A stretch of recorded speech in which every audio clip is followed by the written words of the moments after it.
পর্যায়ে মানবতার মুক্তির সনদ মহাগ্রন্থ আল কুরআন থেকে তাফসীর নিয়ে আসার জন্য অনুরোধ করছি মাওলানা হাফিজুর রহমান, অধ্যক্ষ জিঙ্গাবাড়ি ফাজিল মাদ্রাসা। আসসালামু আলাইকুম ওয়া রাহমাতুল্লাহি ওয়া বারাকাতুহু।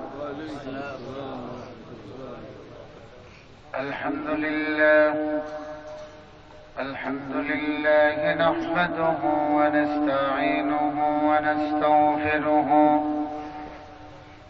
ওয়া নু'মিনু বিহি ওয়া নাতাওয়াক্কালু আলাইহি ওয়া নাউযু বিল্লাহি মিন শুরুরি আনফুসিনা ومن سيئات أعمالنا من يهده الله فلا مضل له ومن يضلله فلا هادي له ونشهد أن لا إله إلا الله وحده لا شريك له ونشهد أن سيدنا وسندنا وحبيبنا وحبيب ربنا وطبيب أرواحنا ومولانا محمد الذي أرسل إلى كافة الناس بشيرا ونذيرا وداعيا إلى الله بإذنه وسراجا منيرا. أما بعد فقد قال الله تبارك وتعالى في كلامه المجيد وفرقانه الحميد: أعوذ بالله من الشيطان الرجيم. بسم الله الرحمن الرحيم. إن الله وملائكته يصلون على النبي يا أيها الذين آمنوا صلوا عليه وسلموا تسليما.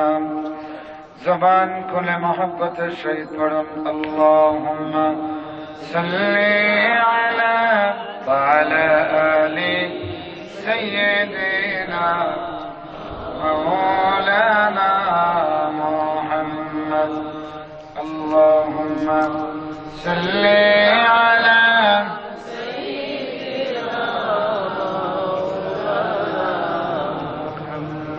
وعلى آل سيدنا مولانا محمد. بلغ العلا بكماله كشف الدجى بجماله حسنت جميع خصاله صلوا عليه.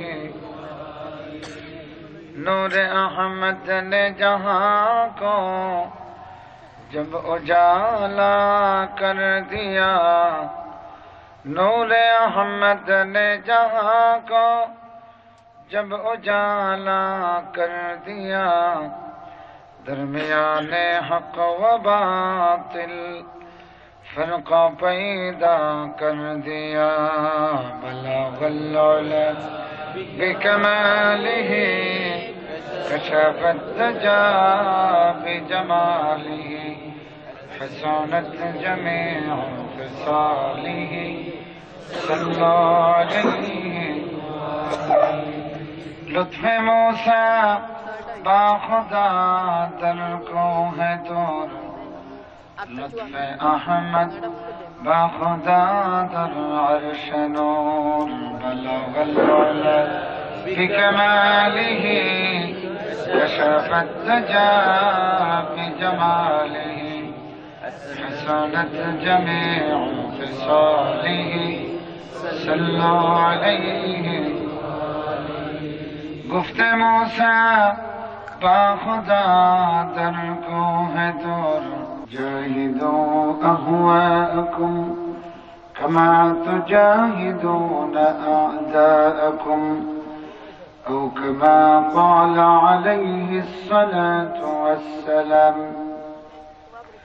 وقال النبي صلى الله عليه وسلم: من رأى منكم منكرا فليغيره بيده فإن لم يستطع فبلسانه وإن لم يستطع فبقلبه وذلك أضعف الإيمان أو كما قال عليه الصلاة والسلام. قال: من قول لا إله إلا الله لا إله إلا الله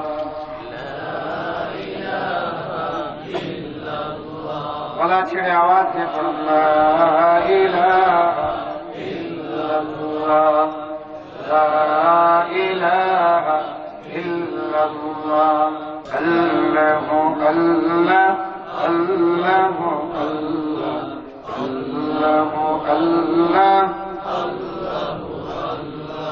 আল্লাহু আল্লাহ আল্লাহু আল্লাহ আল্লাহু আল্লাহ হৃদয়ের জানালা খুলিয়া এখন এসো আল্লাহর নামে তাসবিহ জপি মন, আল্লাহর নামে তাসবিহ জপি মন। আল্লাহু আল্লাহ আল্লাহু আল্লাহ আল্লাহু আল্লাহ লা ইলাহা ইল্লাল্লাহ মুহাম্মাদুর রাসূলুল্লাহ। মাথিউরা ইসলামিক সোসাইটির উদ্যোগে আয়োজিত 2 দিনব্যাপী তাফসীরুল কোরআন মাহফিলের সম্মানিত সভাপতি, উপস্থিত উলামা, ফুজালা, তুলাবা, সম্মানিত মুরব্বিয়ান আযম, শিক্ষক মন্ডলী, প্রিয় ছাত্রবৃন্দ, পেশাজীবী বন্ধুগণ, শ্রমিক মজুর ভাইয়েরা, দিনদরদি নওজোয়ান ভাইয়েরা, পর্দার আড়ালের সম্মানিত মা ও বোনেরা, আসুন আমরা কালিমাতুর শুকর আদায় করি। সকলে জবান খুলে জীবন্ত উচ্চারণে পড়ি আলহামদুলিল্লাহ। আওয়াজে মনে হয় মাতিউরার সাহসী মানুষের উচ্চারণ আপনারা হারিয়ে ফেলেছেন। দীর্ঘদিন ধরে রাজপথে তকবীরের চর্চা নাই, বিদায় বাঘের বাচ্চারা মনে হয় আওয়াজ ভুলে গিয়েছে নাকি আপনারা ঘুমিয়ে গেছেন? বেশি ঘুম হলে বলবেন, সভাপতি মহোদয়কে বলে আপনাদের জন্য এক একটা বালিশের ব্যবস্থা করে দিই। এরকম হাজত আছে কারো? জেগে আছেন আপনারা? তাহলে জাগ্রত মানুষের মতো জীবন্ত উচ্চারণে আরেকবার পড়ুন আলহামদুলিল্লাহ। সম্মানিত হাজিরিন, কর্তৃপক্ষ আজকে আমাকে বলেছেন আলোচ্য বিষয় হিসেবে জিহাদ ও জঙ্গিবাদ বিষয়ে আলোচনা করব। যেহেতু এটা তাফসীরুল কোরআন মাহফিল, সুতরাং জিহাদ এবং জঙ্গিবাদের বিষয়ে আমি আপনাদের সামনে কোরআন থেকে আলোচনা করব ইনশাআল্লাহ। ভয়ে আলোচনা করব না নির্ভয়ে? নির্ভয়ে শব্দটাও আপনারা ভয়ে ভয়ে বলতেছেন। ভয়ে আলোচনা করব না নির্ভয়ে? ইনশাআল্লাহ। আমার বন্ধুগণ, প্রথমে আমরা আলোচ্য বিষয়ের ডিটেলস আপনাদের সামনে বলি। জিহাদ কি আর জঙ্গিবাদ কি, এটা জানা দরকার। জিহাদ শব্দটি জাহদুন জুহদুন মূল ধাতু থেকে, জাহদুন এবং জুহদুন থেকে। এটার আরবি মূল মানা হল আত-তাকাতু ওয়াল মুশাক্কাতু। সিলেটি ভাষায় এই দুইটি শব্দের প্রচলন আছে। আমি যখন সর্বপ্রথম জিহাদ শব্দটি পড়ি এবং এর লুগাত পড়ি অভিধানে, আত-তাকাতু ওয়া মুশাক্কাতু, এই মানা দেখে আমি তখন চিনতে পেরেছি যে সিলেটি ভাষায় এই দুইটি শব্দ প্রচলিত আছে, তাকত আর মুশাক্কাত। তাকতকে সিলেটি ভাষায় বলে তাকত। বুড়া বেটার তাকত শেষ। তাকত শব্দ আপনাদের এলাকায় প্রচলিত আছে কিনা? দাদা নাতিরে বলতেছে, ভাই রে আবুল্লাহ খান তাকত নাই। শব্দটা আসলে তাকাতুন আরবি শব্দের সিলেটি মাদুল, সিলেটি বিবর্তন। কারণ ভাষা এইভাবে বিবর্তন হয়। বিদেশি ভাষা আঞ্চলিক ভাষায় এসে বিবর্তিত হয়ে এটা নতুন আরেক রূপ ধারণ করে, কিন্তু তার মূল ধাতুটা তার ঠিক থাকে। আরেকটা আছে মুশাক্কা। এই শব্দটাও সিলেটি ভাষায় প্রচলিত আছে। শব্দটা মাদুল হিসেবে সিলেটি ভাষায় প্রচলিত আছে, বিবর্তন অবস্থায় সিলেটি আঞ্চলিক ভাষায় প্রচলিত আছে। শব্দটা কেউ বলতে পারবেন? মুশাক্কাতুন শব্দটি সিলেটি বিবর্তিত ভাষায় আছে মশগত। মশগত নাম শুনছেন? আপনাদের মাতিউরায় বলে, বাইরে কইস না আজ সারাদিন বড় মশগত করছি। আসলে শব্দটা কি? মুশাক্কা। বলেন শব্দটা কি? মুশাক্কাতুন শব্দের সিলেটি মাদুল রূপ হল মশগত, আর তাকাতুন শব্দের সিলেটি মাদুল রূপ হল কি বলেছি? তাকত। আলহামদুলিল্লাহ, এলে বোঝা গেল জিহাদের যেই মূল দুই মানা দুইটাই সিলেটিদের তহবিলে আছে। আছে কিনা? জোরে কোন আছে কিনা? আছে। তাখারি তো কথা। কারণ এই সিলেটের পুণ্যভূমির মাটির সঙ্গে জিহাদের চেতনা এবং প্রেরণার প্রাণ পুরুষ শাহজালাল মুজাদ্দিদ ইয়ামানী রহমাতুল্লাহ আলাইহি প্রাণের সম্পর্ক আছে। জোরে কোন ঠিক কিনা? আমার বন্ধুগণ, আমার ভাইরা, এজন্য এই সিলেটি আঞ্চলিক ভাষায় ইসলামের বিভিন্ন ঐতিহ্যবাহী শব্দের প্রচলন পাওয়া যায়। সুতরাং আমরা কি বুঝলাম? জাহাদুনের মানা হলো তাকত আর মশগত। এখন বলেন, জিহাদের মানা বুঝতে আপনাদের আরো অসুবিধা হচ্ছে? জোরে কোনো অসুবিধা হচ্ছে? এই তাকত, তাকা আর মুশাক্কা, এই দুইটা আমাদের প্রত্যেকের জীবনের সঙ্গে জড়িত আছে কিনা? জোরে কোন আছে কিনা? তাকত যার আছে, জিহাদ তার মধ্যে থাকতেই হবে, ঠিক না? আর মুশাক্কা করার যোগ্যতা যার আছে, জিহাদ তার মধ্যে অবশ্যই আছে। জোরে কোন আলহামদুলিল্লাহ। এখন আসেন, জাহদুন শব্দকে যখন ফিআলুন আরবি শব্দের অর্থে বিবর্তিত করা হয় জিহাদুন করে, জাহাদুনকে যখন জিহাদুন বলা হয়, তখন এইটাকে এই ধরনের তাকত এবং মুশাক্কাত বলে। এটার তখন মানা হয় বাজলুল উসআ লিমুদাফিআতিল আদু আলা মা তাকাতিহি আলা ইনতিহাইল মুশাক্কা।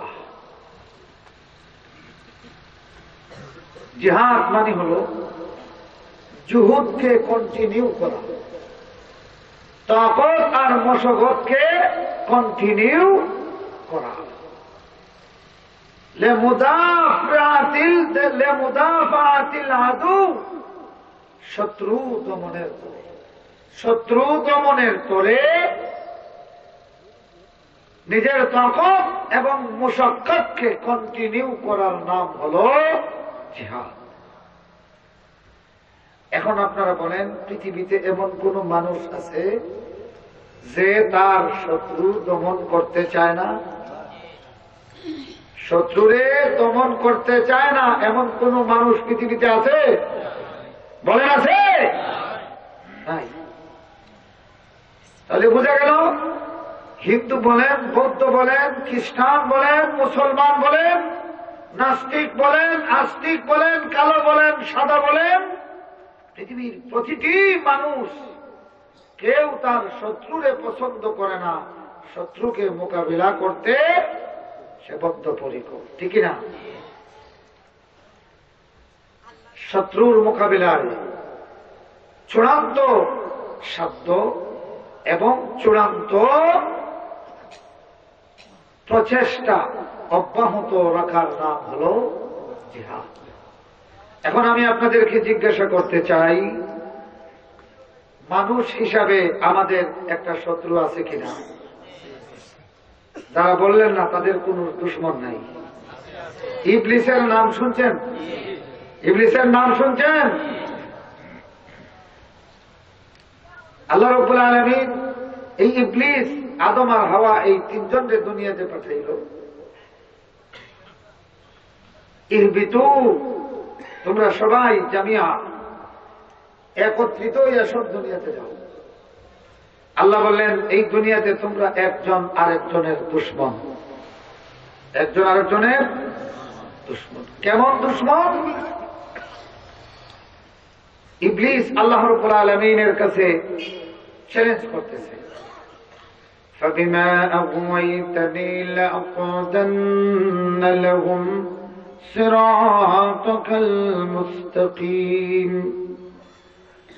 ثم لآتينهم من بين أيديهم ومن خلفهم وعن أيمانهم وعن شمائلهم ولا تجد أكثرهم شاكرين।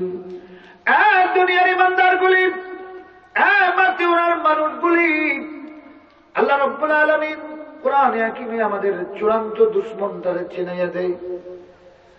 এই শয়তান আল্লাহ রাব্বুল আলামিনের কাছে চ্যালেঞ্জ করেছে, আয় আল্লাহ তাআলা, যার কারণে তুমি আমাকে বিভ্রান্ত করলে, চিরকাল তোমার রহমতের দুয়ার আমার জন্য বন্ধ করে দিলে, চির গুমরাহ বানাইয়া দিলে, তোমার সেই বনি আদমের জন্য আমি তোমার সিরাতুল মুস্তাকিমে হাঁটু গাড়িয়া বসবো।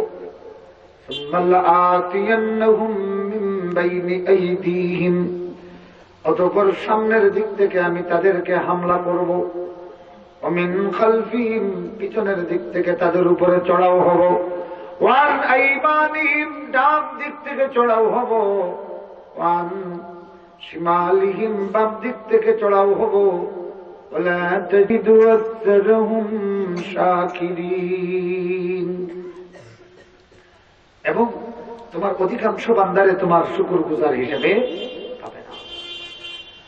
বন্ধুগুলি আমার, শয়তান সরাসরি আল্লাহর দরবারে চ্যালেঞ্জ করেছি, এই বনি আদম হিসেবে তোমার সামনের দিক থেকে সে হামলা করবে, পিছনের দিক থেকে হামলা করবে, ডান দিক থেকে হামলা করবে, বাম দিক থেকে হামলা করবে। আল্লাহর কাছে বলতেছে, ফলে অধিকাংশ তোমার বান্দারে শুকরগুজার হিসাবে পাবে না। আমার ভাইরা, এবার বলুন, এই শয়তানের হামলা প্রতিরোধের জন্য আমাদের ডাল তরবারি দরকার আছে কিনা? বলেন, আছে কিনা? চতুর্মুখী এই হামলা ঠেকাবার জন্য আমাদের তাকত আর মশক্কত লাগবে কিনা?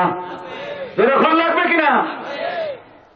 সুতরাং যারা বলে জিহাদ আবার কি জিনিস, জিহাদ কি জিনিস, তারা দুনিয়ার মানুষের শয়তানের বিরুদ্ধে মোকাবিলার জন্য নিরস্ত্র করতে চায়, ঠিক কিনা?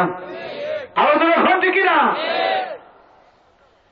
আমার বন্ধুগণ, আমার ভাইরা, এই কোরআনে হাকিমের মধ্যে আল্লাহ রাব্বুল আলামিন এই চার দিক থেকে শয়তানের হামলার ঢাল নাযিল করেছেন।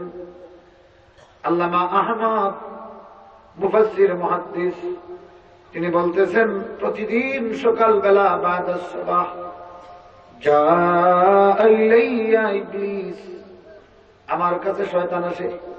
আসিয়া কোরআনের এই বক্তব্য মোতাবেক চতুর্দিক থেকে হামলা করে, সামনের দিক থেকে একটা হামলা করে, এই হামলার মোকাবিলায় আমি কোরআনের একটা আয়াত রিফ্রেশ করি, যার কারণে শয়তানের বাপ ডাকিয়া পলায়ন করে। আল্লাহু আকবার। অতঃপর শয়তান পিছনের দিকে হামলা করি, আল্লাহর কোরআনের আরেকটা আয়াতকে আমি ঢাল বানাইয়া শয়তানের মোকাবিলা করি। শয়তান তখন পিছনের দিক থেকে হামলায় পরাজিত হয়।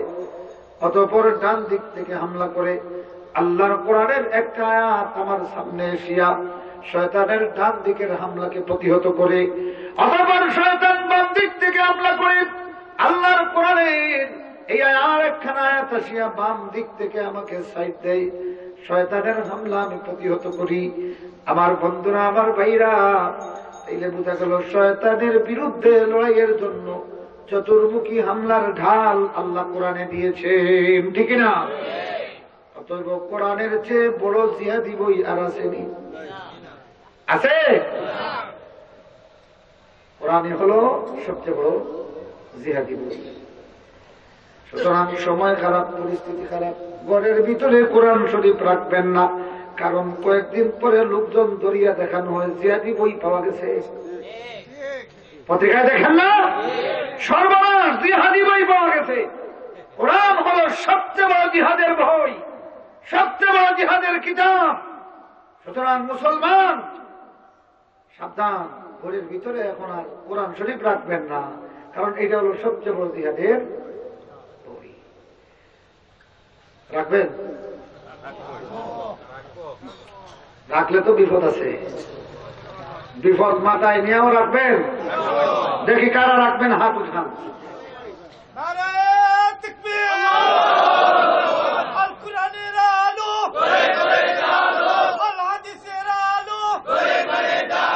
নামান, আমার এখনো বাকি আছে জঙ্গিবাদ। বড় কঠিন বিষয় দিচ্ছেন, বুঝছেন? বড় কঠিন বিষয়, তবে সময়ের দাবি, ঠিক না? সময়ের দাবি, খুব খেয়াল করে শুনবেন আমার বন্ধুগণ, আমার ভাইরা। জঙ্গিবাদ কি আর জঙ্গি জিনিসটা কি? ইংলিশে অক্সফোর্ড ডিকশনারি বাহির করবেন। মিলিটেন্ট, মিলিটেন্ট শব্দের বাংলা হলো জঙ্গি, আর মিলিটেন্সির বাংলা হলো জঙ্গিবাদী। মনে থাকবে তো? উদাহরণ দিলাম, রেফারেন্স দিলাম। সবচেয়ে নির্ভরযোগ্য যে ডিকশনারি, ইংলিশের অক্সফোর্ড ডিকশনারি, অথবা যে কোনো ইংলিশ ডিকশনারি দেখবেন, এটাতে লেখা হয়েছে মিলিটারি, মিলিটেন্ট মানে হলো জঙ্গি, মিলিটেন্সি হলো জঙ্গিবাদী, আর মিলিটারি হলো জঙ্গি বা লড়াকু সৈনিক। মিলিটারি নাম শুনছেন? যেরকম নাম শুনছেন। ইংলিশে মিলিটারি বললে কোন অপরাধী বোঝা যায়? বলেন না, অপরাধী বোঝা যায়? মিলিটেন্ট বললে কোন অপরাধী বোঝা যায়? মিলিটেন্সি বললে কোন অপরাধী বোঝা যায় না। তাইলে জঙ্গি আর জঙ্গিবাদী এইগুলি শুনলেই আমরা অপরাধী মনে করি, তাই না?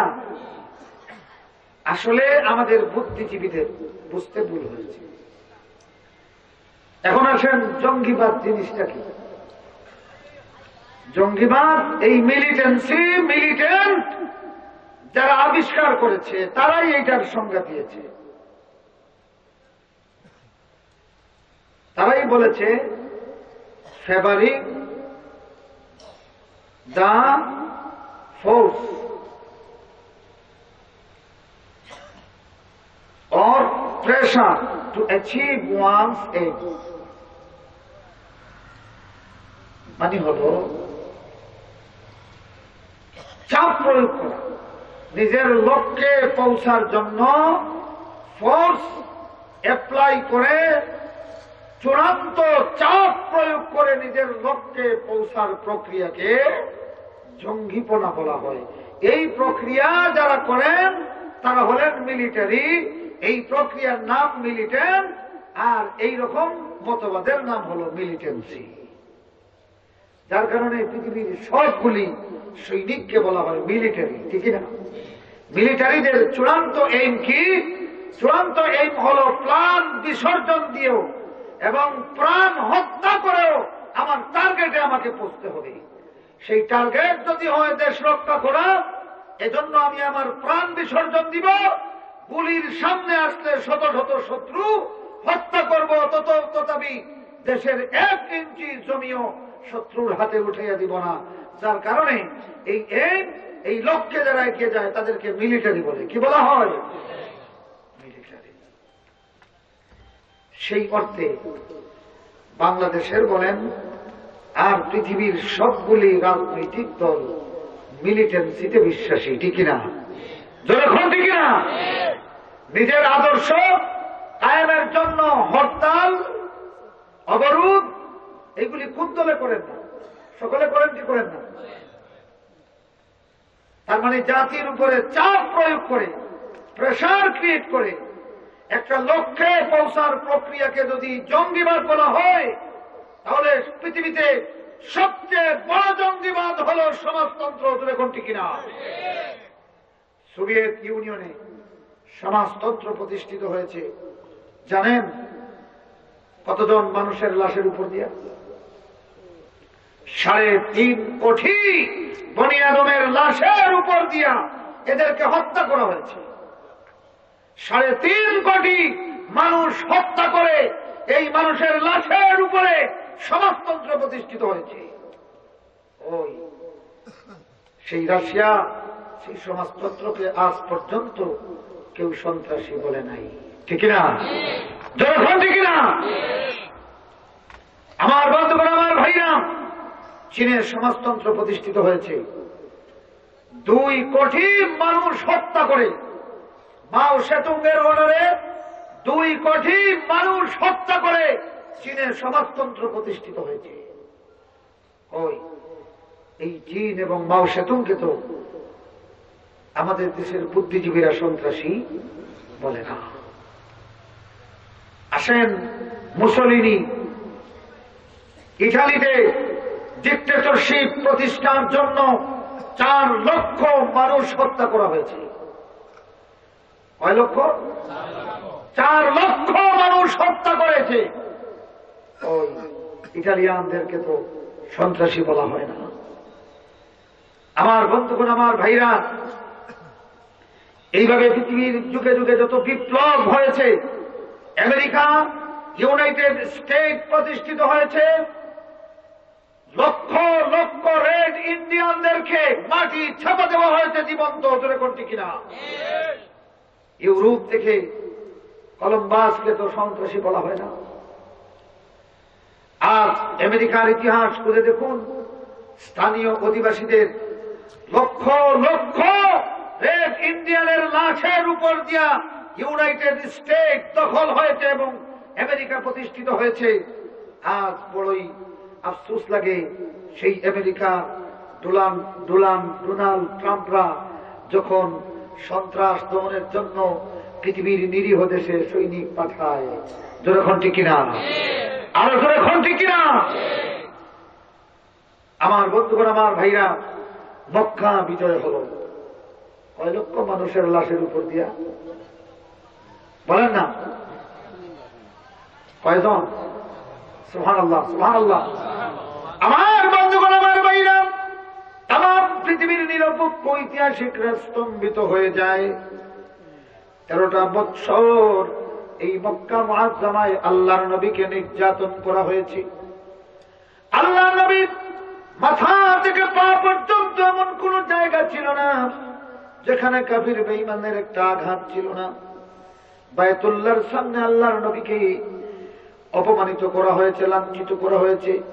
উটের নাড়ি বুড়ি আল্লাহর নবীর মাথার উপর চাপিয়ে দেওয়া হয়েছে। দারুন নাদওয়া নামক কলঙ্কিত এই মন্ত্রী পরিষদের ভিতরে আল্লাহর নবীর বিরুদ্ধে অভিযোগ তোলা হয়েছে বিধর্মী বলে। বিধর্মীরে হত্যা না করলে মক্কার শান্তি আসবে না। মুহাম্মদুর রাসূলুল্লাহ সাল্লাল্লাহু আলাইহি ওয়াসাল্লামকে বৈঠক করিয়া নিরপরাধ কোনো মৃত্যুদণ্ডের কোনো পরোয়ানা নাই, আল্লাহ নবীর বিরুদ্ধে কোনো মামলা নাই, মোকদ্দমা নাই। সবগুলি নেতা বসে আল্লাহ নবীর হত্যার জন্য প্রকাশ্যে ঘোষণা দিল। আমার বন্ধুগণ, আমার ভাইরা, মুহাম্মদুর রাসূলুল্লাহ সাল্লাল্লাহু আলাইহি ওয়াসাল্লাম প্রায় 450 সাহাবী নিয়ে মদিনায় হিজরত করেছিলেন। এদের মধ্যে একজন নারী পুরুষ নাই যারা আবু জেহেল উতবা শাইবা কাফের বেঈমানের চরম লাঞ্ছনা এবং নির্যাতনের শিকার হয় নাই, ঠিক না? হযরত আবু বকর রাদিয়াল্লাহু তাআলা আনহুর ছোট্ট মেয়ে হযরত আসমা রাদিয়াল্লাহু তাআলা আনহা হিজরতের পরের দিন আসলো। আবু জেহেল, তোর আব্বা কোথায়? আসমা বলেন, আমি দেখি নাই, জানি না কোথায় গেছেন। গভীর রজনীতে আব্বা বাড়ি থেকে বের হয়ে গেছেন। সেই যে বের হয়ে গেছেন, আজকে 2 দিন হলো আব্বার কোনো খোঁজ নাই। এই প্রসঙ্গ আসমা বিনতে আবি বকর রাদিয়াল্লাহু তাআলা আনহার গালের মধ্যে চপেটাঘাত করলো, 5টা আঙ্গুলের দাগ বসে গেল। আমার বন্ধুগণ, আমার ভাইরা, সুমাইয়া রাদিয়াল্লাহু তাআলা আনহাকে প্রকাশ্য দিবালোকে বিনা বিচারে আবু জেহেল ওরফে আবুল হাকম বিনা বিচারে হাতের বর্ষা দিয়ে আঘাত করলো। এই বর্ষাখানা সুমাইয়া রাদিয়াল্লাহু তাআলা নাবির নিচ দিয়ে ঢুকলো আর পৃষ্ঠদেশ দিয়ে বাইর হয়ে গেল। একেবারে পাথুরে জমিনের মধ্যে বর্ষার ফলে ঢুকে গেল। একটা বাস পুছের মধ্যে ঢুকিয়ে যেমনি এইভাবে ছটফট করে সুমাইয়া রাদিয়াল্লাহু তাআলা এইবার ছটফট করিয়া শাহাদত বরণ করলো। একটা মানুষও প্রতিবাদ করার মতো থাকলো না। প্রকাশ্য দিবালোকে একজন মহিলার বিনা বিচারে হত্যা করলো আবু জেহেল, কিন্তু কোনো বিচার হলো না, কোনো মিছিল নাই, মিটিং নাই, কোনো প্রতিবাদ নাই। হযরত আব্বাস রাদিয়াল্লাহু তাআলা আনহু আর তার বৃদ্ধ বাবা হযরত ইয়াসির রাদিয়াল্লাহু তাআলা আনহু বাপ বেটা দুইজনরে লোহার পোশাক পরাইয়া প্রচন্ড মরুভূমির উত্তপ্ত রোদের মধ্যে বান্ধিয়া রাখা হলো। মরুভূমির উত্তপ্ত সূর্য যখন আগুন দৃষ্টি করতেছে, লোহার পোশাকটা যখন প্রচন্ড গরম হয়ে গেছে, সমস্ত শরীরের চর্বি খসে পড়তেছে, পানি পানি বলে চিৎকার দিয়ে অজ্ঞান হইয়া বৃদ্ধ হযরত ইয়াসির রাদিয়াল্লাহু তাআলা আনহু ধরাশায়ী হয়ে গেলেন। হযরত আম্মার বলেন, আমার মালিকের কওমের মানুষগুলি, একটু দয়া করো, আমার আব্বা অজ্ঞান হয়ে গেছে, একটু পানি তোমরা আমার আব্বাকে দাও, তোমাদের যত শাস্তি লাগে সব আমার গায়ে দাও, মেহেরবানি করে এই বৃদ্ধ লোকটারে তোমরা একটু মুক্তি দাও। আমার বন্ধুরা, আবু জেহেলের পাশার হৃদয়ে কোনো দয়া আসে নাই। এইভাবে বেলাল রাদিয়াল্লাহু তাআলার ইতিহাস জানাছি। মক্কা মুআজ্জামা থেকে যত মুসলমান মদিনায় হিজরত করেছিল, চোখের পানি ছাড়িয়া ছাড়িয়া হৃদয়ের সমস্ত যন্ত্রণা হৃদয়ে নিয়ে মদিনায় গেল। সেই মদিনা থেকে আল্লাহর নবীর নেতৃত্বে যেই দিন মক্কা বিজয় হলো, এই মানুষগুলি তো ছিল আল্লাহর রাসূলের বাহিনীতে, যেরকম ঠিক কিনা? আবু বকর ছিল রাসূলুল্লাহর বাহিনীতে, আমার ছিল রাসূলের বাহিনীতে, আলী রাদিয়াল্লাহু তাআলা ছিল রাসূলের বাহিনীতে, হযরত আম্মার ছিল রাসূলের বাহিনীতে। এই মজলুমগুলি যখন মক্কায় ঢুকলো, এই কাফের বেঈমানগুলি নিজেরা ইহতিসাব করলো যে আমরা যা করেছি আমাদেরকে পাইলে এরা জীবন্ত রাখবে না।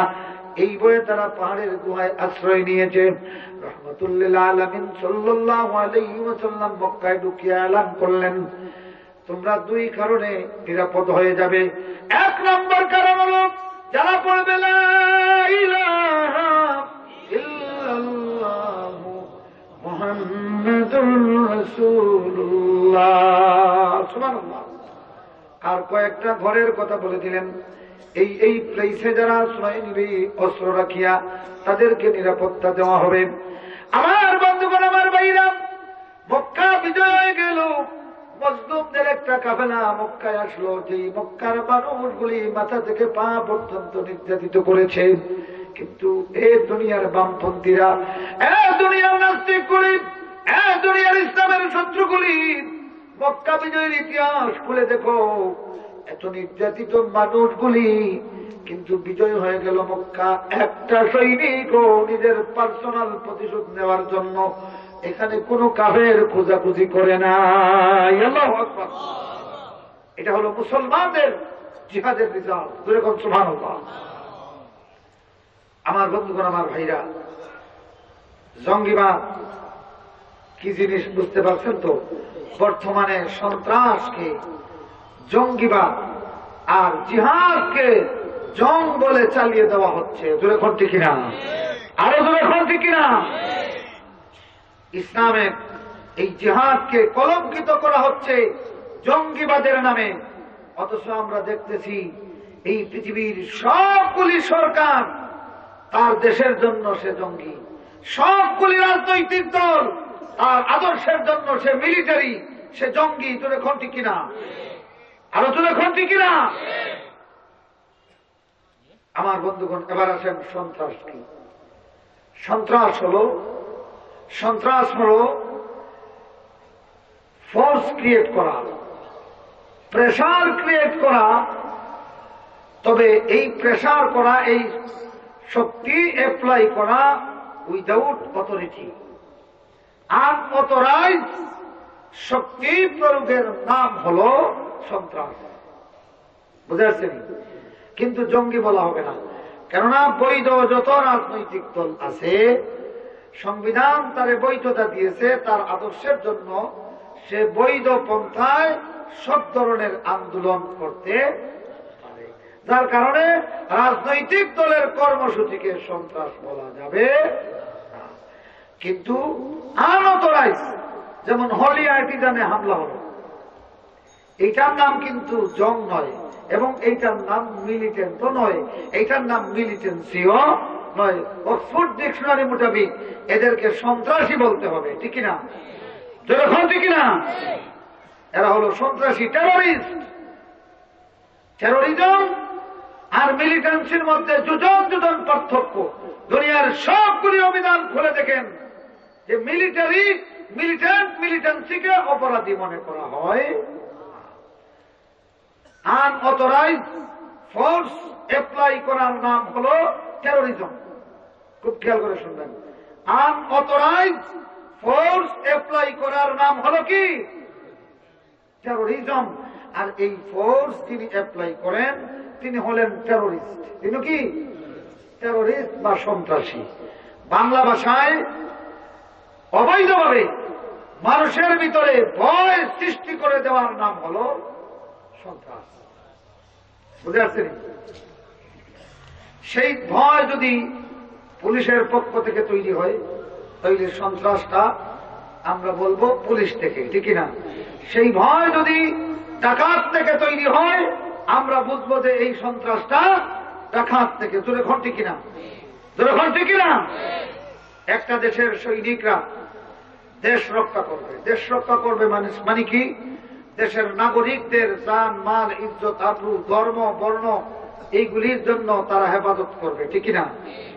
বর্তমান আরাকানে মুসলমানদের বাড়িঘর পুড়িয়ে মুসলমানদেরকে বেইজ্জত করে, লাঞ্ছিত করে, হত্যা করে দেশ ছাড়া করতেছে বার্মার সৈনিকরা, সেনাবাহিনী, ঠিক কিনা? যখন ঠিক কিনা? তাদের এই আচরণের কারণে বার্মার আরাকানের মুসলমান পল্লীতে ত্রাস সৃষ্টি হয়েছে, ঠিক কিনা? এই যে শক্তি অ্যাপ্লাই করতেছে এটা অবৈধ না বৈধ? বৈধ না অবৈধ? সুতরাং বর্তমানে সন্ত্রাস চলতেছে মুসলমানদের উপরে নাকি মুসলমানরা সন্ত্রাস করতেছে? বার্মার দিকে তাকাইয়া দেখেন, বারবার মুসলমানরা, আরাকানের মুসলমানরা আজকে সন্ত্রাসের শিকার। আর এই সন্ত্রাস চালাচ্ছে বারবার সৈনিকরা। দূরে খন্তি কিনা? এরা মিলিটারি নয়, এখন এরা টেরোরিস্ট। দূরে খন্তি কিনা? মুসলমানদের বিরুদ্ধে এরা টেরোরিস্টের কাজ করতেছে। আমার বন্ধুরা, আমার ভাইরা, সিরিয়ায় তাদের দেশের দুইটা গ্রুপের মধ্যে যুদ্ধ চলতেছে। সেখানে ইউনাইটেড আমেরিকা তারা এমন বোমা সাপ্লাই দিচ্ছে, এমন বম্পিং করতেছে যে এই বোমের সঙ্গে বাতাসের সঙ্গে ছড়িয়ে যাচ্ছে ক্যান্সারের জীবাণু। যেই জীবাণু প্রতিরোধ করার কোন শক্তি নাই। একটা ক্যান্সারের ভয় বোমার মাধ্যমে গোটা সিরিয়াতে ঢুকিয়ে দেওয়া হয়েছে। এবার বলেন তো দেখি, এই সিরিয়ায় যুদ্ধের নামে শান্তির নামে আমেরিকা যা করতেছে এটা শান্তি না টেরোরিজম? চিল্লা এখন শান্তি না টেরোরিজম? আজকে সিরিয়ায় যে সন্ত্রাস চলতেছে সেই সন্ত্রাসের গডফাদার হলো আমেরিকা, দূরে কোনটি কিনা? সেই সন্ত্রাসের গডফাদার হলো রাশিয়া, দূরে কোনটি কিনা? ইরাককে শেষ করে দেওয়া হয়েছে, সেখানে যে সন্ত্রাস চলতেছে এই সন্ত্রাসের পিছনে বিশ্বের বড় বড় পরাশক্তিগুলি। আমার বন্ধুরা, গোটা ফিলিস্তিনকে একটা ভীত সন্ত্রস্ত নগরীতে পরিণত করা হয়েছে, আর এর পিছনে আমেরিকার সরাসরি, ব্রিটেনের সরাসরি মদত আছে কিনা? সুতরাং ফিলিস্তিনের এই সন্ত্রাসের জন্য দায়ী মুসলমানরা নয়। আমার বন্ধুগণ, আমার ভাইরা, পৃথিবীর দেশে দেশে এইভাবেই তারা সন্ত্রাস চালিয়ে দেওয়া হচ্ছে, এবং পৃথিবীর ইতিহাসে সন্ত্রাসের ইতিহাস দেখলে দেখা যায় পৃথিবীর মানুষের উপর সবচেয়ে ভয়াবহ সন্ত্রাস পরিচালিত হয়েছে রাষ্ট্রের নেতৃত্বে, যেরকম ঠিক কিনা? কোরআনে হাকিম এইটাকে ফসাদ বলেছে। কি বলেছে?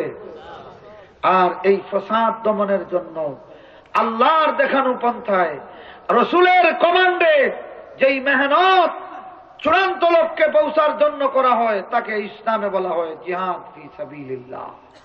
জিহাদ ফি, আমার বন্ধুগণ, আমার ভাইরা, আল্লাহর কোরআনে হাকিম এক সময়কার ইটালি দাকিয়ানুসের সন্ত্রাসের খবর পরিবেশন করে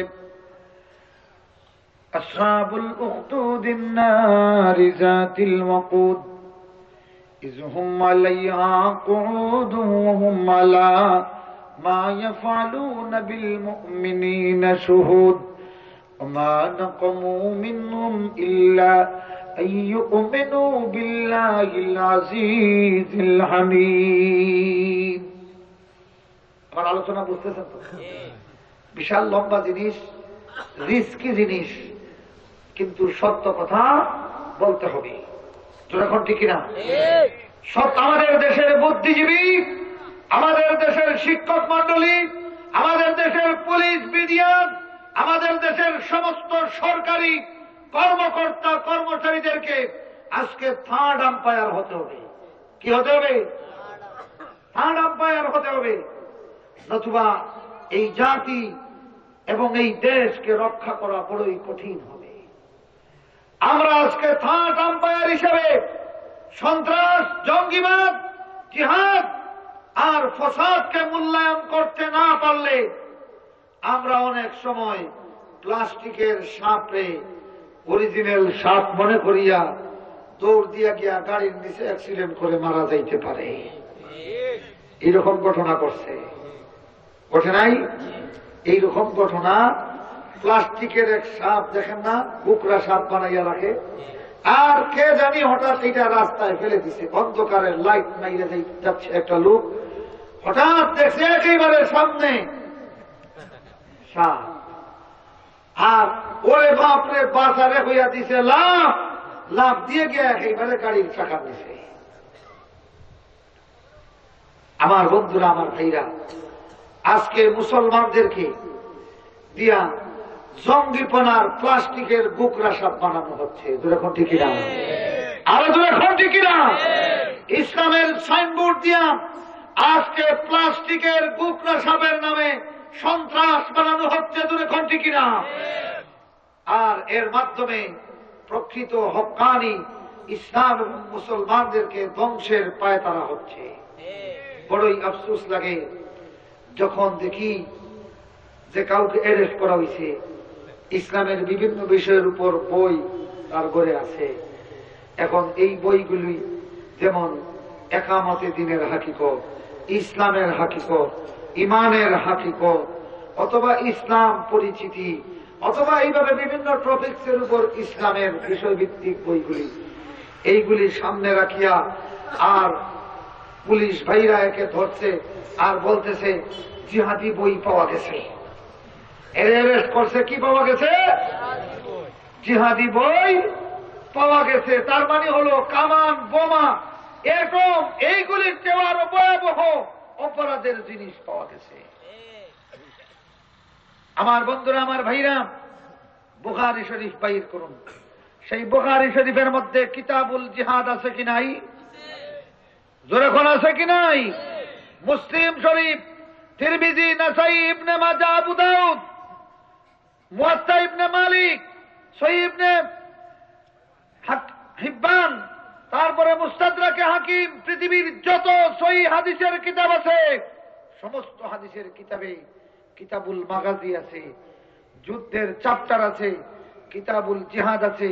ফিকহের কিতাব বাহির করুন, হেদায়া বাহির করুন, কিতাবুল জিহাদ আছে। তারপরে কুদুরি বাহির করুন, কিতাবুল জিহাদ আছে। এইভাবে কিতাবুল ফিক আলাল মুজাহিল আরবা, 4 মাযহাবের উপর লেখা একটা কিতাব আছে, সেখানে যান, কিতাবুল জিহাদ আছে। ইসলামের সংস্কৃতি, ইসলামের যত পুস্তক সবগুলির উপরে কিতাবুল জিহাদের আলাদা চ্যাপ্টার আছে। আমার বন্ধুগণ, আমার ভাইরা, জিহাদি বই পাওয়া গেছে। এই জন্য আজকে তরুণ ছাত্রদের রেস্ট করা হয়। অপরাধ কি? ইসলাম পরিচিতি পাওয়া গেছে, এইটা জিহাদি বই, এইটা রাখা যাবে না, এই অপরাধে তাকে অ্যারেস্ট করা হলো। তাহলে আর বেশি দিন বাকি না, বুখারী শরীফেও তো কিতাবুল জিহাদ আছে। অতএব বুখারী শরীফ করে থাকলেও অ্যারেস্ট হওয়ার সম্ভাবনা আছে কিনা? আছে কিনা? মুসলিম শরীফ তোমার করে থাকলে জিহাদের বই আছে, বিদায় তোমাকে অ্যারেস্ট করার সম্ভাবনা আছে। আমার বন্ধুরা, আমার ভাইরা, কিতাবুল মাগাজি আছে, আল্লাহ রসুলের যুদ্ধের চ্যাপ্টার আছে, বুখারী শরীফের মধ্যে আছে।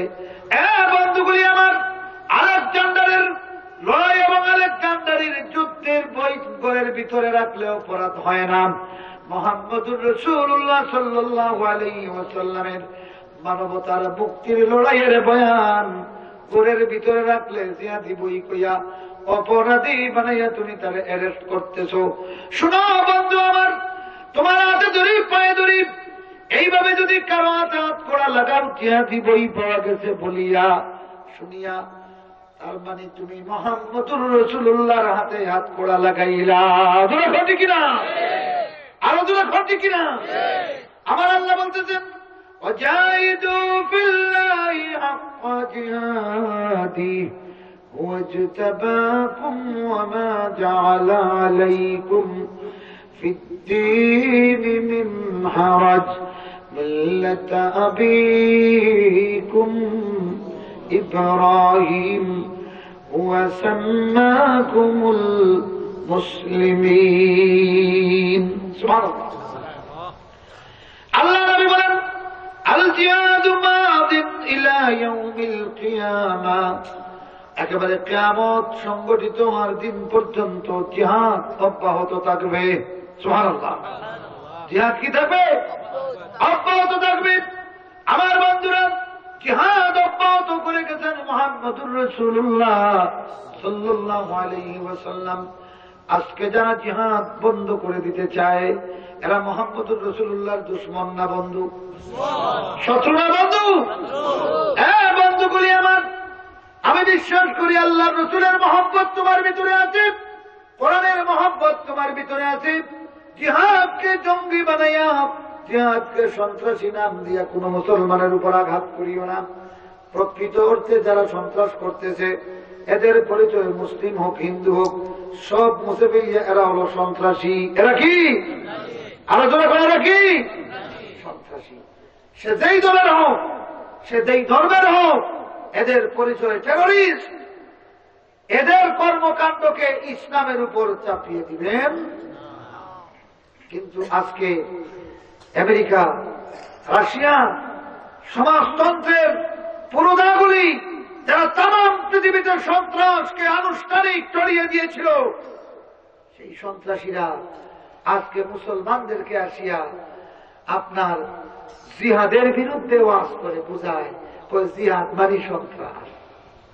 যেরকম ঠিক কিনা? তাদের এই প্রক্রিয়া এবং তাদের এই কর্মসূচি দেখিয়া মনে পড়ে ডাকাতের কথা।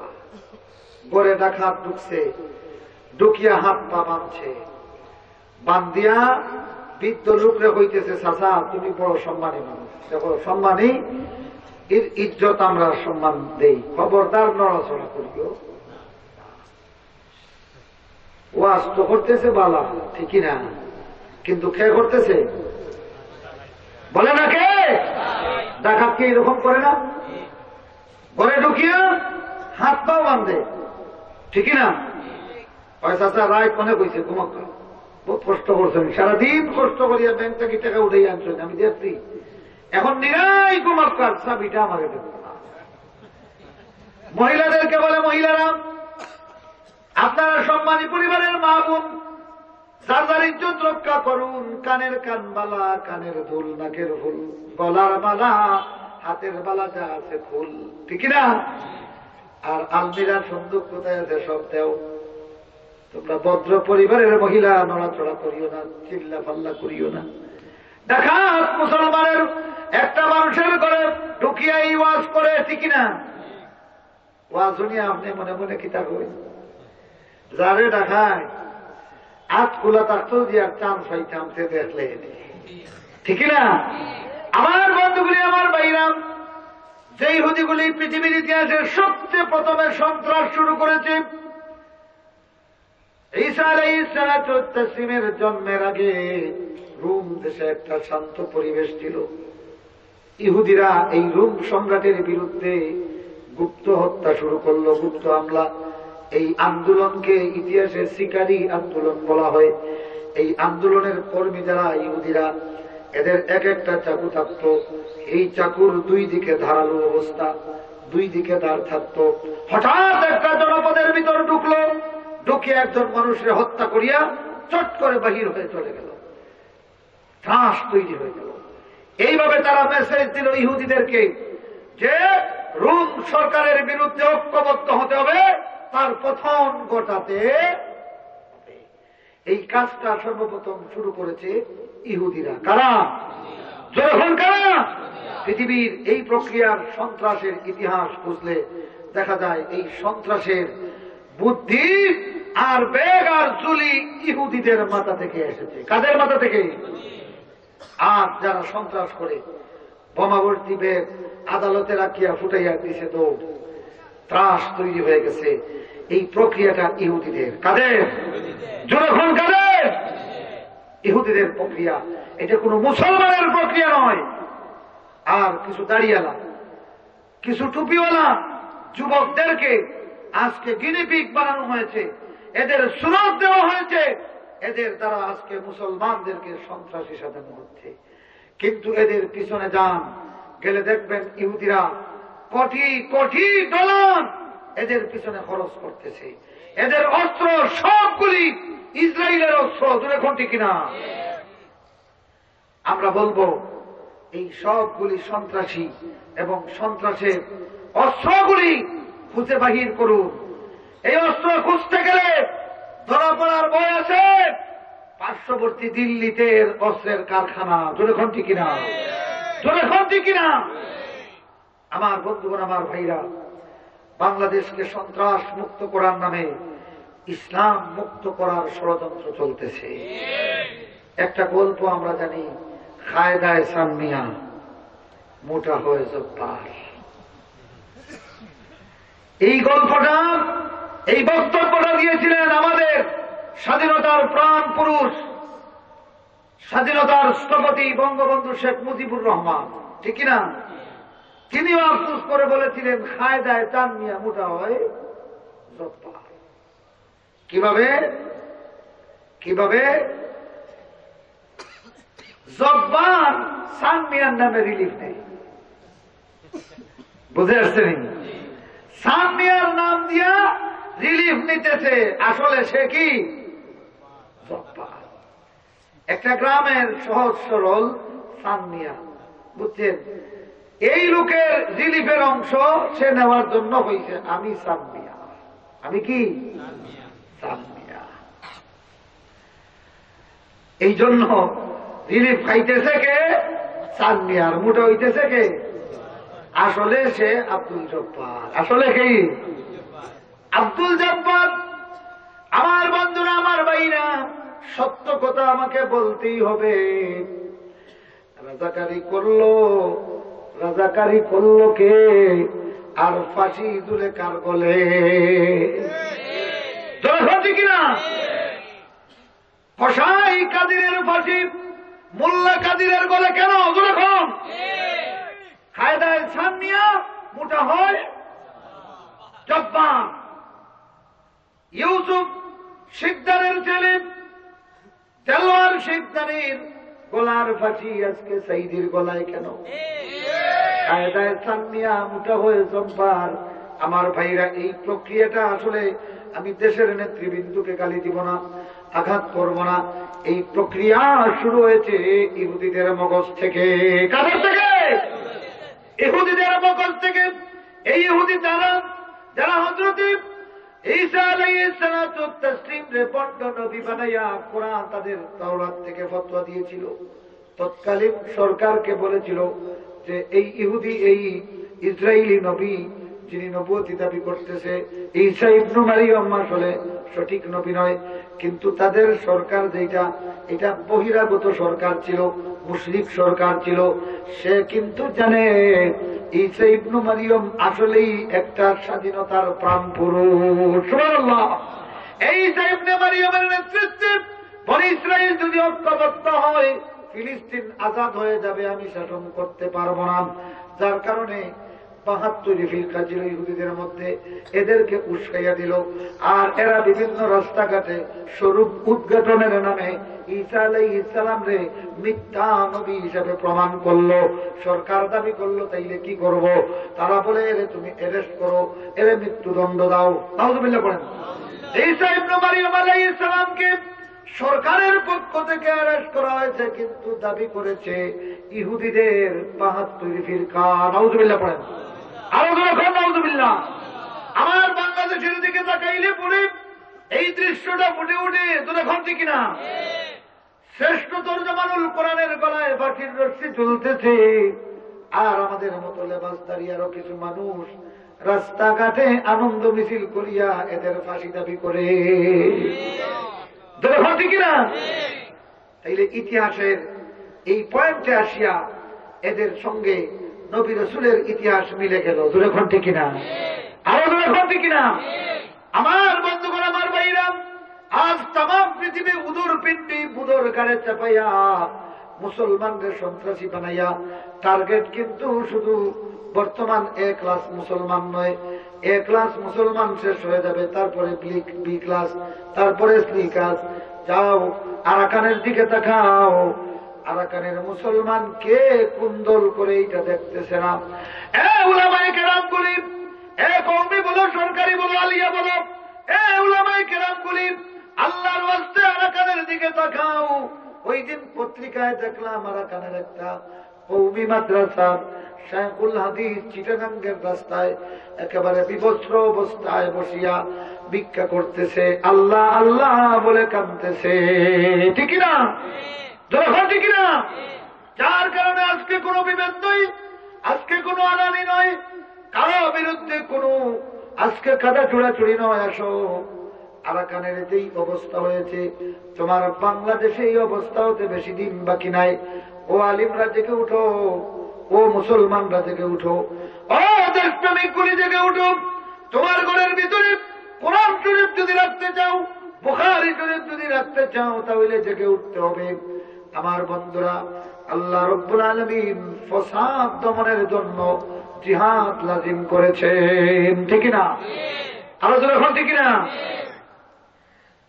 আল্লাহ নবী বলেন, সবচেয়ে বড় জিহাদ হলো, এ মুমিনরা, শত্রুর বিরুদ্ধে জিহাদের আগে তোমরা তোমাদের নিজেদের আত্মার দুশমনের বিরুদ্ধে তোমরা লড়াই করো, ইবলিসের বিরুদ্ধে লড়াই করো, শাহাওয়াতের বিরুদ্ধে লড়াই করো। সুবহানাল্লাহ। তাইলে আমরা কি দেখলাম?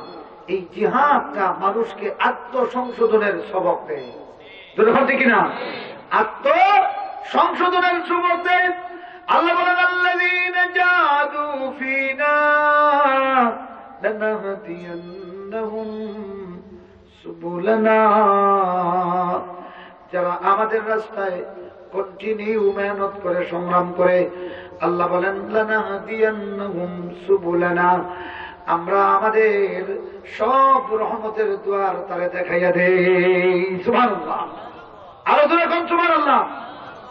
জিহাদের দুইটা রূপ আছে, একটা হলো প্রকাশ্য শত্রুর বিরুদ্ধে লড়াই, আর আরেকটা হলো আত্মসংশোধনের জন্য অদেখা শত্রুর বিরুদ্ধে লড়াই। সেই অদেখা শত্রু হলো ইবলিস, সেই অদেখা শত্রু হলো মানুষের শাহওয়াত, মানুষের এই ভিতরের যে প্রবৃত্তি, কুপ্রবৃত্তি, এর বিরুদ্ধে লড়াই করাও জিহাদ। রাসূলুল্লাহ সাল্লাল্লাহু আলাইহি ওয়াসাল্লাম বলতেছেন, তোমরা প্রকাশ্য দুশমনের বিরুদ্ধে লড়াইয়ের আগে তোমার হাওয়ার বিরুদ্ধে, তোমার মন গড়া বাসনার বিরুদ্ধে, তোমার শাহওয়াতের বিরুদ্ধে, লালসার বিরুদ্ধে তুমি লড়াই করো। আচ্ছা বলেন তো দেখি, আল্লাহ নবী বলতেছেন এইটাই হলো একটা জিহাদ। এটা কি জিহাদ? একটা মানুষ যদি তার কুপ্রবৃত্তির বিরুদ্ধে লড়াই করে, এতে সমাজের সংশোধন হবে না ফাসাদ হবে? যখন সংশোধন না ফাসাদ? কোরআনে হাকিমে যত জায়গায় জিহাদ ফি সাবিলিল্লাহর কথা বলা হয়েছে, সবগুলি জায়গা দেখবেন ফাসাদের বিরুদ্ধে। কিসের বিরুদ্ধে? সুতরাং কোরআনের সবক মোতাবেক যারা জিহাদকে জঙ্গিবাদ বলে আখ্যায়িত করে, জিহাদকে যারা কটাক্ষ করে, তাদের উদ্দেশ্য হলো সমাজে ফাসাদ কায়েম হবে। কি কায়েম হবে? ফাসাদ কায়েম হবে। আমার বন্ধুরা, এবার আসেন জিহাদ আর ফাসাদ কি। ফাসাদ মানে হলো কোন জিনিসটা কার্য অনুপযুক্তি হয়ে যাওয়া। যেমন দেখেন, আপনি কুরমা পোলাও পাকাইছেন, এই কুরমা পোলাও একদিন এক রাত পরে, প্রথম দিন যখন এই কুরমা পোলাওটা আপনি সরাটা সরাইয়া দেন, তখন নাকের ভিতরে একটা সেন্ট আসে। এই সেন্টটা, মিষ্টি সেন্টটা আপনার ক্ষুধা বাড়াইয়া দেয়, ঠিক না? এইভাবে 3 দিন পরে এই কুরমা পোলাও থেকে আরো একটা গন্ধ আসে, আসে কিনা? সেই গন্ধে আসার পরে আমরা কি করি? নাক বন্ধ করে দিই। এই যে কুরমা আর পোলাও, এই কুরমা পোলাও এখন আর খাওয়ার উপযুক্ত। এইটা কি হয়েছে? ফাসিদ হয়ে গেছে। তার মানে কি? খাওয়ার মতো যত গুণ তার মধ্যে ছিল, সবগুলি গুণ বিকৃত হয়ে গেছে। তার মানে এই খাদ্যের মধ্যে ফাসাদ তৈরি হয়েছে। কি তৈরি হয়েছে? যখন কি তৈরি হয়েছে? ফাসাদ তৈরি হয়েছে। এই খাদ্যটা যাতে ফাসাদে আক্রান্ত হইয়া খাদ্যের অনুপযুক্ত না হয়, এই জন্য ফ্রিজে রাখেন, অথবা অন্য কোন প্রক্রিয়া অবলম্বন করলে এইটার নাম হলো জিহাদ। এইটার নাম কি? জিহাদ। আমার বন্ধুগণ, আমার ভাইরা, একটা কৃষক জমি চাষ দিবে। জমি চাষ দেওয়ার জন্য কি লাগে? নাঙ্গল লাগে। কি লাগে? নাঙ্গল লাগে। নাঙ্গল টানতে হলে কি লাগে? গরু লাগে। লাগে কি লাগে না? গরু লাগে। বাজার থেকে নাঙ্গল কিনছেন, এই নাঙ্গল কিনিয়া, নাঙ্গলের এই দিকে আছে কি একটা জিব্বার মতো আছে না? এটার আপনারা কি বলেন? ফাল বলেন। লোহার একটা জিব্বা আছে, ফাল বলেন। এটা লাগাইলেন। এই ফালটা বলেন তো দেখি, জমির চেয়ে নরম না শক্ত? বলেন না, শক্ত না নরম? দেখিয়েন, হিসাব করে বলিয়েন। শক্ত, ঠিক না? এটা তো এমনিতেই কাঠ, কাঠের উপর আবার লোহা লাগাইছেন কেন? কাঠ কি এই জমিন চাষ দিতে পারে না? বলেন, পারে কি পারে না? কিন্তু লোহা কেন লাগাইছেন? এই কাঠটা যথেষ্ট নয়, এক সময় এই কাঠটা ভেঙে যেতে পারে, ঠিক না? তাকে সাপোর্ট করার জন্য তার উপরে কি লোহার জিব্বা লাগাইয়া দিচ্ছেন কেন? যে এই কাঠকে শক্ত জমির সঙ্গে অব্যাহত সংগ্রাম করতে হবে। যখন ঠিক না? আমার বন্ধুগণ, আমার ভাইরা, একটা কৃষকের এই লাঙলের দিকে তাকাইলে জিহাদ আর ফাসাদের পার্থক্য জানা যায়। এখন বলেন তো দেখি, এত শক্ত কাঠের উপরে লোহার আরেকটা জিব্বা লাগাইছেন, কারণ কি? জমিতে গিয়া আপনি যদি যেভাবে জমিন আছেন, আপনার নিচে যে জমিন আছে, এই জমিতে যদি আপনি একটু একটু লোহার এক একটা কন্তি দিয়া গর্ত করিয়া করিয়া এক একটা ধানের চারা লাগাইয়া দেন, দান হবে না? দান হবে? দান হবে? দান হবে না। আমার বন্ধুরা, কেননা এই জমিতে এখনো ফসাদের মধ্যে আছে, দানের উপযুক্ত পরিবেশ তৈরি হয় নাই। এই জমিনের ফসাদ দূর করার জন্য